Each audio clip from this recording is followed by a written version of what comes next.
की सच्चाई, सच छुपने नहीं देंगे।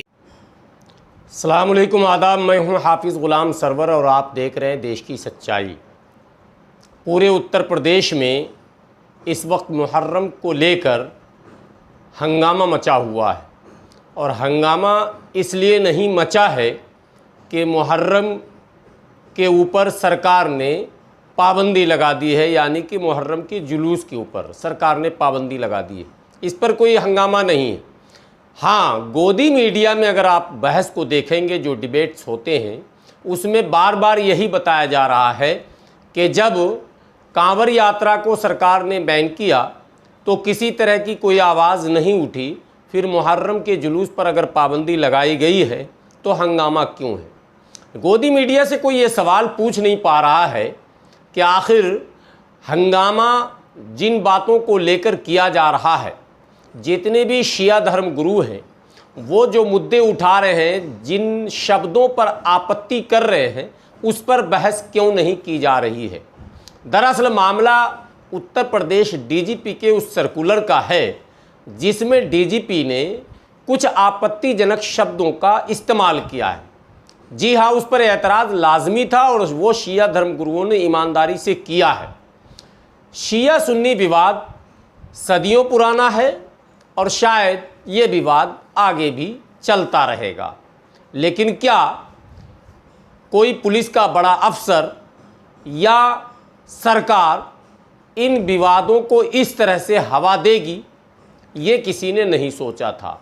लेकिन उत्तर प्रदेश में ये सब हो रहा है और तब हो रहा है जब सर पर चुनाव है और कथित तौर पर यह कहा जाता है कि शिया हजरात भारतीय जनता पार्टी के समर्थक माने जाते हैं। उसके बावजूद अगर डीजीपी अपने सर्कुलर में शिया को नाराज़ करने वाले शब्दों का प्रयोग करने लगे, ऐसे लफ्ज़ इस्तेमाल करें उस सर्कुलर में, उस लेटर में, उस आदेश में, जिसके कई लफ्ज़ों पर शिया धर्म गुरुओं का सख्त एतराज़ हो।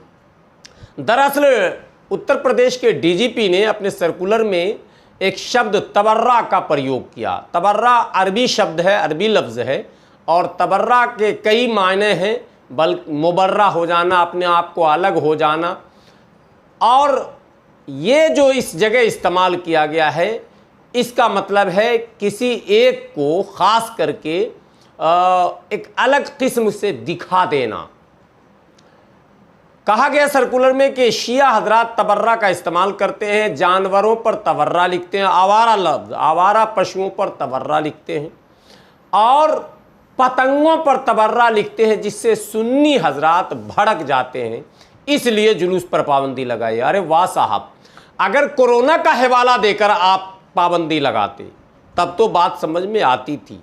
जो बात गोदी मीडिया पर आज बहस में कही जा रही है कि वो जो जुलूस निकलता है हिंदू भाइयों का, पूरे सावन में चलता है, जिस जुलूस पर पाबंदी लगाई गई जिसे कांवड़ यात्रा कहते हैं, तो कांवड़ यात्रा पर पाबंदी लगाते समय केवल इतनी बात कही गई थी कि कोविड गाइडलाइन को देखते हुए कोरोना महामारी से बचने के लिए कांवड़ यात्रा पर पाबंदी लगा दी जा रही है। सिंपल सा लॉजिक है। अगर आपको कुछ और कहना था तो आप कह सकते थे कि कांवड़ यात्रियों से आवागमन में लोगों को, आमजनों को परेशानी होती है, इसलिए रोक दिया गया। कांवड़ यात्रा में नशा का प्रयोग अत्यधिक होता है, इसलिए रोक दिया गया। कांवड़ यात्री ज़्यादातर गांजा, भांग और दूसरे नशीली पदार्थों का प्रयोग करते हैं, इसलिए रोक दिया गया। आपकी अगर हिम्मत हो तो आप दोबारा ये मेंशन करके दिखाएं, सारे हिंदू आपका मुंह नोच लेंगे। और आज गोदी मीडिया कह रही है कि नहीं, कांवड़ यात्रा पर पाबंदी लगा दी गई, किसी ने कुछ नहीं कहा। पाबंदी आप मुहर्रम के जुलूस पर लगाइए, लगा देते, कोई कुछ नहीं कहता, पहले भी आपने लगाई है, लेकिन आपने इन शब्दों का क्यों प्रयोग किया कि तबर्रा लिखते हैं, उससे सुन्नी नाराज होते। तो आपने सुन्नी का ख्याल किया, इसलिए शिया हजरात के मुहर्रम के जुलूस पर पाबंदी लगा दी। तो क्या सुन्नियों के मुहर्रम जुलूस पर पाबंदी आपने नहीं लगाई क्या? आपको ये जवाब देना होगा, उत्तर प्रदेश के डीजीपी को ये बताना होगा, फिर एक सर्कुलर जारी करना पड़ेगा और उसमें ये लिखना पड़ेगा कि सिर्फ शिया हजरात के क्या कहते हैं मुहर्रम के जुलूस पर हमने पाबंदी इसलिए लगा दी है कि वो सुन्नियों की भावनाओं को आहत करते हैं, इसलिए सुन्नी हजरात खूब मजे से ताजिया निकालें, ढोल बजाएं, घूमें, उन पर कोई पाबंदी नहीं है उनके जुलूस पर। अरे पाबंदी तो आपने दोनों पर लगाई, तो फिर ये शब्द क्यों प्रयोग किया जिससे शिया हजरात की भावनाएं आहत हो रही हैं? ये सवाल अगर शिया उलमा उठाते हैं तो वाजिब सवाल है, और ये सवाल और भी ज़्यादा वाजिब तब होता है जब एक डीजीपी जैसे पद पर रहते हुए आप इस तरह के शब्दों का प्रयोग कर रहे हैं जिनका सुन्नी हजरात भी इस्तेमाल नहीं करते हैं। अब मैं आपके सामने जब बोलने बैठा हूं तो मैंने आज पहली बार ये सुना कि शिया हजरात आवारा पशुओं पर, जानवरों पर, यानी उनके पुष्ट पर, उनकी पीठ पर तबर्रा लिखते हैं। नौज़बिल्ला तबर्रा के कई मायने यहाँ पर आएंगे और इतना डिटेल मैं आपको बताना नहीं चाहता हूँ। मैं तो डीजीपी साहब के दिमाग की दाद देता हूँ कि ये शब्द उनको किसने बता दिया, और मैं ही नहीं देता हूँ। शिया उलमा ये इल्ज़ाम लगा रहे हैं कि डीजीपी बंद कमरे में किसी वहाबी से ये लफ्ज़ लेकर लिखा है। अब देखिए, जो डीजीपी का मंशा था या जो सरकार की मंशा थी वो तो सामने आ गई, और शिया हजरात ने भी सब्र से काम नहीं लिया है। शिया उलमा के कुछ बयान भी जो हैं वो इस बयान से अब सुन्नी हजरात को जो है वो आहत होंगे। मेरी तो गुजारिश ये है, देश की सच्चाई की गुजारिश है कि आप डीजीपी के इस तमाम सर्कुलर पर एतराज़ करें, लेकिन आप पुराने ज़ख्मों को न कुरेदें। आप ये न कहें कि किसी वहाबी और किसी सुन्नी उलमा के बहकावे में डीजीपी ने यह बयान दिया है, ये बिल्कुल मुमकिन नहीं है। मोदी सरकार में और योगी सरकार में ऐसे ऐसे एक्सपर्ट को रखा गया, सरकार ने रखा है कि उसे अब शिया आलिम और सुन्नी आलिम, और उसके लिए तो वसीम रिजवी ही काफ़ी है, जो कुरान की आयतों को निकालने और हटाने की बात जब कर सकता है तो उसके पास इतना इल्म भी है कि शिया सुन्नी के तनाज़ा में वो कौन कौन सी चीज़ें हैं जिससे तनाज़ा बढ़ता है। तो और वसीम रिजवी को तो इसी के लिए पाल कर रखा गया है कि वो कभी कुरान पर, कभी इस्लाम पर, कभी नबी पर, कभी नबी के नवासे पर, कभी अहले बैत पर और कभी बड़े उलमा पर किस तरह से हमले किए जाएं, वो तमाम ज़खायर जो हैं वो उनको प्रोवाइड कराएं। इसी की नौकरी वो कर रहे हैं, वो न किसी और की नौकरी इस वक्त वो कर ही नहीं रहा वसीम रिजवी।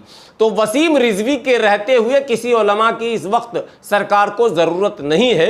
वसीम रिजवी एक ऐसा पालतू है सरकार का जो सारे अल्फाज सरकार को प्रोवाइड करा सकता है। इसलिए शिया हजरात से मेरी गुजारिश है कि वो भी बड़े ही सोच समझकर लफ्ज़ों का इस्तेमाल करें, चूँकि मैंने कई शिया आलिम के बयान को देखा, सुना, और उनके एतराज़ को मैं वाजिब और मुनासिब मानता हूं, और मैं मानता हूं कि ये शरारत है सरकार की। और अगर सुन्नी की इतनी फ़िक्र योगी सरकार को आज हो गई तो आज से पहले क्यों नहीं हुई?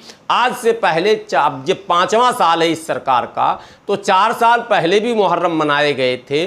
तब कोविड नहीं भी अगर था तो लफ्ज़ तबर्रा का जो इस्तेमाल आज किया गया वो तो तब भी किया जा सकता था। शिया और सुन्नी के बीच जो टेंशन होता था उसको रोकने के जो तरीक़े थे उसमें अगर इस तरह का इस्तेमाल होता तो शायद ये कहा जा सकता था कि पुलिस ने जो है गैर जानिबदार होकर कुछ लफ्ज़ों का इस्तेमाल किया। लेकिन यहाँ तो कोई तनाज़ा है ही नहीं साहब, यहाँ तो कोरोना महामारी के कारण रोका जा रहा है। तो बिल्कुल सिंपल सा गाइडलाइन में होता और उसमें सर्कुलर में सिर्फ 4 लाइन ये लिख दिया जाता कि कोरोना महामारी को देखते हुए मुहर्रम के जुलूस पर पाबंदी लगाई जाती है। डर यह है कि जुलूस में लोग निकलेंगे और कोविड गाइडलाइन का पालन नहीं करेंगे, जिससे बीमारी फैलने का खदशा है, शंका है। लेकिन इसी सरकार से ये सवाल किया जाता है कि जब AIMIM के राष्ट्रीय अध्यक्ष का दौरा होता उत्तर प्रदेश में और लाखों की भीड़ जमा होती है, हज़ारों गाड़ियां जमा होती हैं, तब कोविड का मामला कहां चला जाता है? जब देश के माननीय प्रधानमंत्री का काशी दौरा होता है और जब लाखों की भीड़ जमा होती है, हज़ारों गाड़ियां जमा होती हैं, तब कोविड का मामला कहाँ चला जाता है। और अनेकों और प्रोग्राम आपने क्या कहते हैं, कांवड़ यात्रा पर तो पाबंदी लगा दी, लेकिन अभी सावन के पहले सोमवारी पर इतनी बड़ी भीड़ जमा हुई मंदिरों में, वो दृश्य आप देखेंगे तो आपको लगेगा हाँ, तो आपने उस पर तो पाबंदी नहीं लगाई। और पाबंदी आपने नहीं लगाई तो कोई एतराज़ हमें नहीं और किसी को नहीं है, किसी मुस्लिम संगठनों ने इस पर कोई आपत्ति कहीं दर्ज भी नहीं कराई और करानी भी नहीं चाहिए। लेकिन आप जब मुहर्रम के जुलूस को रोकने का इरादा करते हैं तो आप एक तीर से तीन शिकार करना चाहते हैं और आप उसमें शिया और सुन्नी के दरमियान फसाद बर्पा करना चाहते हैं।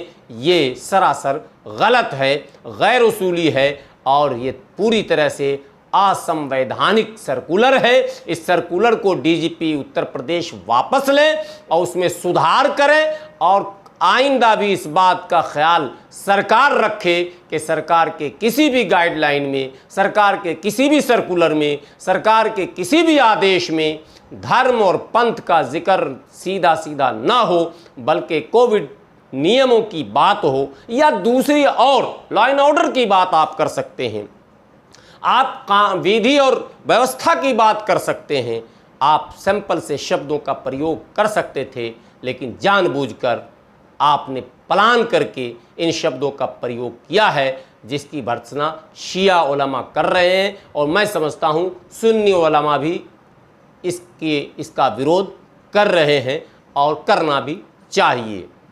उत्तर प्रदेश के हालात पर मेरी नज़र बनी रहेगी। मुहर्रम से जुड़े और दूसरे अपडेट भी मैं आप तक पहुंचाता रहूंगा। आप बने रहें देश की सच्चाई के साथ। शुक्रिया।